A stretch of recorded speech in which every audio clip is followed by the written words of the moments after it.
အားလုံးပဲမင်္ဂလာပါခင်ဗျာလီယနာ channel လေးကနေပြန်လည်ကြိုဆိုလိုက်ပါတယ်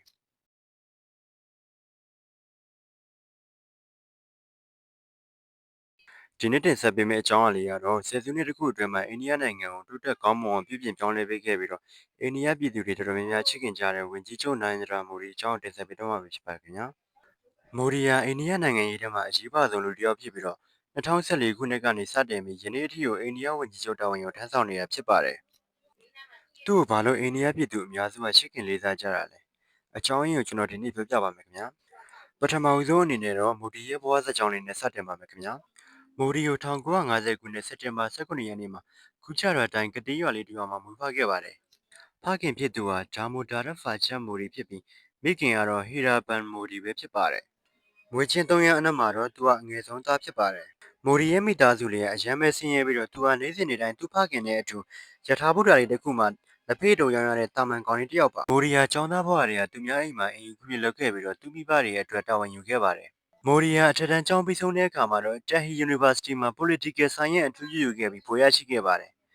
ဘွဲ့ရရှိပြီးတဲ့နောက်မှာတော့ Master Degree တန်းကို Political Science နဲ့ပဲထပ်မံအောင်မြင်ပြီးစီးခဲ့ပါတယ်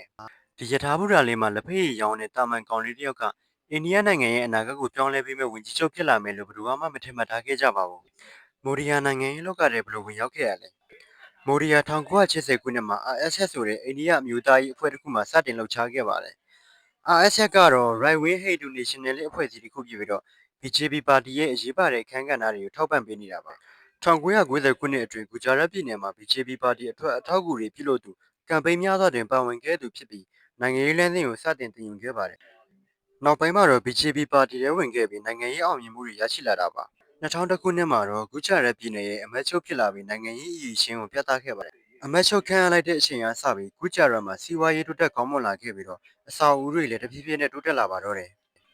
ဂူဂျာရတ်ကိုအိန္ဒိယအကောင်ဆုံးပြည်နယ်တစ်ခုအဖြစ်သတ်မှတ်လာကြပါတယ်ဒါပေမဲ့2002ခုနှစ်မှာဂူဂျာရတ်အမျိုးသားရေးအကြမ်းဖက်မှုတွေနဲ့ပတ်သက်ပြီးတော့မိုဒီအပေါ်မှာလူတချို့ရဲ့အပြစ်တင်ဝေဖန်ချက်တွေလည်းရှိခဲ့ပါတယ်အမတ်ချုပ်ဖြစ်လာခဲ့တဲ့2001ခုနှစ်ကနေ2014ခုနှစ်အထိဂူဂျာရတ်ပြည်နယ်မှာအနည်းဆုံး12နှစ်ကျော်အုပ်ချုပ်ခဲ့ပြီးတဲ့နောက်မှာတော့စီးပွားရေးတိုးတက်မှုတွေလမ်းပေါင်းများစွာတည်ဆောက်နိုင်ခဲ့မှုတွေစက်မှုဇုံတွေဖွံ့ဖြိုးလာမှုတွေကြောင့်လူထုကြားမှာထိတ်ဆုံးကောင်းဆောင်အဖြစ်နဲ့ထင်ရှားလာခဲ့ပါတယ်2004နဲ့2009အမျိုးသားလွှတ်တော်ရွေးကောက်ပွဲတွေမှာ BJP ပါတီမှာအောင်မြင်ခဲ့ပေမဲ့မိုဒီကိုတော့ပြည်သူလူထုတွေကစီးပွားရေးတိုးတက်ကောင်းမွန်အောင်ဆန်းဆောင်ပေးနိုင်တဲ့အမတ်ချုပ်ဖြင့်အပိထောက်ခံမှုတွေရလာပါပြီ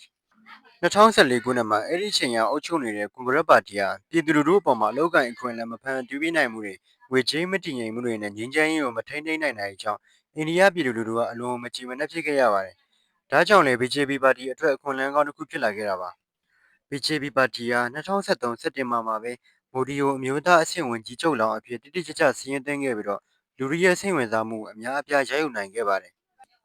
မိုဒီယာမမီယာလက်ဖက်ရည်ရောင်းသမားကနေလာခဲ့တဲ့လူဆိုတဲ့အကြောင်းကိုတမိုင်းအနေနဲ့ခေါင်းစဉ်တစ်ခုအဖြစ်အသုံးချပြီးတော့လူတွေကိုနှိစက်စေခဲ့တာပါ။ online နည်းပညာသုံးစွဲမှုတွေဖြစ်တဲ့ Facebook တို့ Twitter တို့ YouTube တို့စတဲ့နည်းပညာတွေကိုလည်းအိန္ဒိယနိုင်ငံရေးမှာပထမဆုံးအကြီးဆုံးသုံးထားသူဖြစ်ပြီးတော့လူငယ်တွေကိုလည်းတိုက်ရိုက်ဆွဲဆောင်နိုင်ခဲ့ပါတယ်။စီးပွားရေးအမှန်ခံချက်အနေနဲ့လည်း Development for All ဆိုတဲ့မဟာဗျူဟာနဲ့အားလုံးအတွက်တိုးတက်မှုကိုကတိပေးထားခဲ့ပါတယ်။မိုဒီယာရွေးကောက်ပွဲအတွင်းမှာနေ့စဉ်လေးလာမှုအများဆုံးမဟာသမိုင်းအတိုင်း438ခုကျော်မင်းခွန်းပေးခဲ့ပြီးတော့နေရာပေါင်း980ကိုခီးအတွက်လှည့်လည်ခဲ့ပါတယ်။ရလဒ်အနေနဲ့တော့2014အထွေထွေရွေးကောက်ပွဲမှာ BJP ပါတီဟာအကြီးမားဆုံးအနိုင်ရခဲ့ပြီးတော့မိုဒီကလည်းအိန္ဒိယဝန်ကြီးချုပ်ဖြစ်လာပါတော့တယ်။မိုဒီအစိုးရအဖွဲ့လက်ထက်နဲ့2014နှောင်းပိုင်းအစိုးရအဖွဲ့မှာဆိုရင်ကွဲပြားမှုတွေအများကြီးရှိနေပါတယ်။မိုဒီအစိုးရအဖွဲ့မတိုင်မီလက်ထက်တုန်းကဆိုရင်အိန္ဒိယအစိုးရရဲ့ဗဏ္ဍာငွေလိုအပ်ချက်ကမြင့်တက်နေပြီးတော့အစိုးရအနေနဲ့ထိန်းချုပ်ရခက်ခဲနေခဲ့တာပါ။နိုင်ငံခြားငွေလဲလှယ်မှုနှုန်းမှာလည်းအိန္ဒိယရူပီယာဒေါ်လာနဲ့နှိုင်းယှဉ်လိုက်လို့ချင်းတော်တော်လေးကိုကျဆင်းခဲ့ပါတယ်။နိုင်ငံအတွင်းလူငယ်တွေအတွက်အလုပ်ကိုင်ဖန်တီးနိုင်မှုနေပါနေပြီးတော့လူငယ်အများစုကလည်းအလုပ်လက်မဲ့တွေဖြစ်ခဲ့ရပါတယ်။မန်မိုဟန်ဆင်း UPA ပါတီအစိုးရချိန်မှာ 2G Spectrum, Commonwealth Games, Coascan စတဲ့အကြီးစားလုပ်ငန်းတွေမှာအခြေပြတ်ချစားမှုတွေလက်စားမှုတွေကြောင့်အစိုးရအနေနဲ့အခြားစီးပွားရေးဆုံးဖြတ်ချက်တွေကိုထိရောက်စွာမလုပ်ဆောင်နိုင်ခဲ့ပါဘူး။ဒါကြောင့်လည်း UPA အစိုးရပေါ်မှာဆွဆွဲချက်တွေများစွာပေါ်ပေါက်ခဲ့ပါတယ်။အစိုးရရဲ့ဆုံးဖြတ်ချက်ချဖို့အချိန်ကြာမှုတွေလက်စားမှုတွေကြောင့်ရင်းနှီးမြှုပ်နှံသူတွေအနေနဲ့လည်းအစိုးရပေါ်ယုံကြည်မှုကျဆင်းလာပြီးတော့နိုင်ငံခြားရင်းနှီးမြှုပ်နှံမှုတွေလည်းအားနည်းလာခဲ့ပါတယ်။စက်မှုလုပ်ငန်းတွေတိစောက်ဖို့အေးရခွင့်မရတာတွေ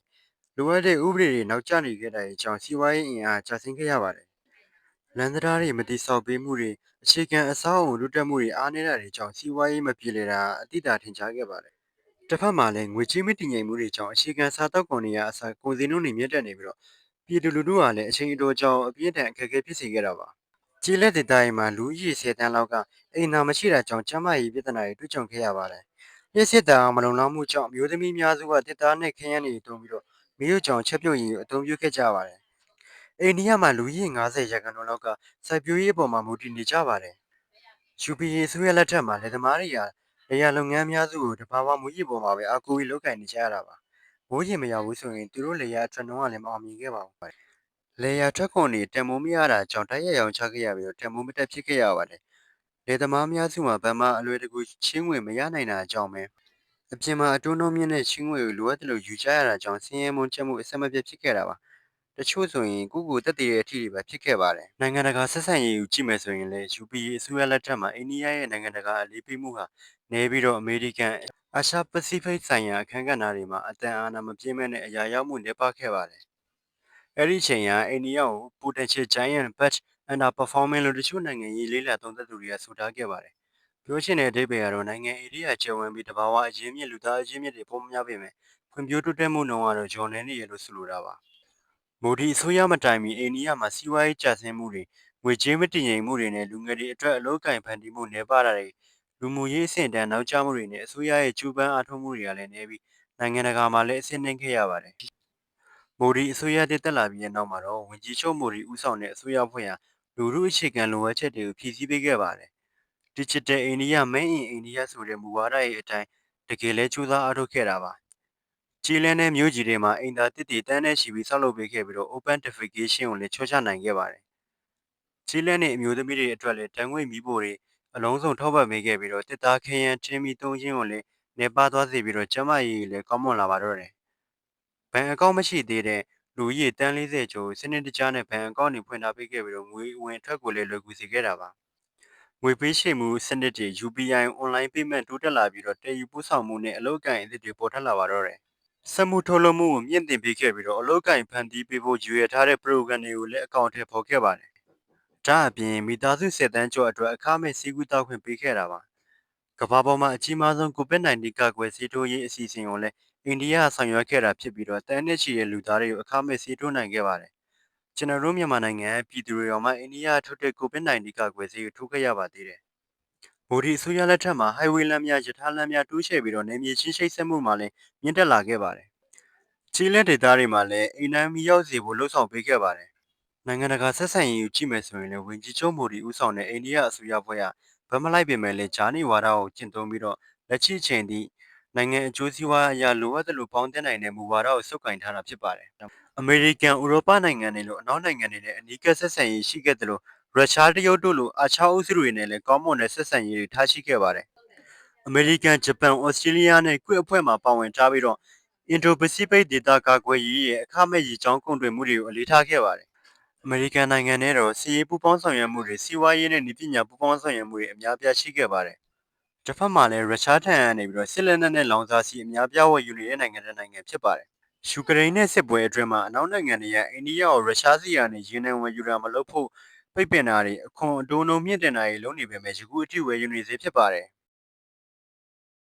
တရုတ်နိုင်ငံနဲ့လည်းနေဆက်ပြဿနာတွေရှိနေပေမဲ့စီးပွားရေးအကျိုးအတွက် BRICS SCO အဖွဲ့တွေမှာပါဝင်ထားပြီးတော့ဆက်ဆံရေးမပြတ်အောင်လှုံ့ဆော်ထားပါတယ်။အိန္ဒိချင်းနိုင်ငံတွေဖြစ်တဲ့နီပေါဘင်္ဂလားဒေ့ရှ်ဘူတန်မြန်မာသီရိလင်္ကာနိုင်ငံတွေနဲ့လည်းပူးပေါင်းဆောင်ရွက်မှုတွေတိုးမြှင့်ထားပါတယ်။ကန်ထရီဖြစ်တဲ့ UAE ဆော်ဒီအာရေဗျနဲ့အလို့သမားစွမ်းအင်ရင်းနှီးမြှုပ်နှံမှုကဏ္ဍတွေမှာမြင့်တင်ထားပါတယ်။ဝန်ကြီးချုပ်မိုဒီယာအာချအတွင်းမှာအိန္ဒိယရဲ့အခမ်းကဏ္ဍကိုမြင့်တင်လာတာမကဘဲနဲ့အိန္ဒိယကိုကြီးတွဲအဖွဲ့အစည်းမှဦးဆောင်နိုင်အောင်ကြိုးပမ်းအားထုတ်လာခဲ့ပြီးအိန္ဒိယပြည်သူတွေအတွက်စီးပွားရေးအကျိုးကျေးဇူးများစွာယူဆောင်လာပေးခဲ့ပါတယ်။ဝန်ကြီးချုပ်မိုဒီအနေနဲ့ကမ္ဘာအဆင့်မှာအိန္ဒိယရဲ့အခမ်းကဏ္ဍကိုအားပေးပြီးတော့အာချနဲ့ကမ္ဘာကြီးမှာအဓိကနိုင်ငံတစ်ခုအဖြစ်မြင့်တင်လာချင်တာလို့မြင်မိပါတယ်။ကမ္ဘာစီးပွားရေးနယ်ပယ်မှာလည်းအိန္ဒိယနိုင်ငံကိုရင်းနှီးမြှုပ်နှံမှုအကောင်းဆုံးနိုင်ငံအဖြစ်တည်ဆောက်ဖို့ကြိုးစားနေတာပါ။ Made in India Stand in India ဆိုတဲ့သူ့ရဲ့မူဝါဒအတိုင်းကမ္ဘာတဝန်းနည်းပညာကုမ္ပဏီတွေစက်မှုလုပ်ငန်းတွေရင်းနှီးမြှုပ်နှံမှုအခွင့်အရေးတွေဖန်တီးနေပါတယ်။ကမ္ဘာပတ်ဝန်းကျင်နဲ့တဘာဝအရင်းမြစ်တွေကိုထိန်းသိမ်းနိုင်ဖို့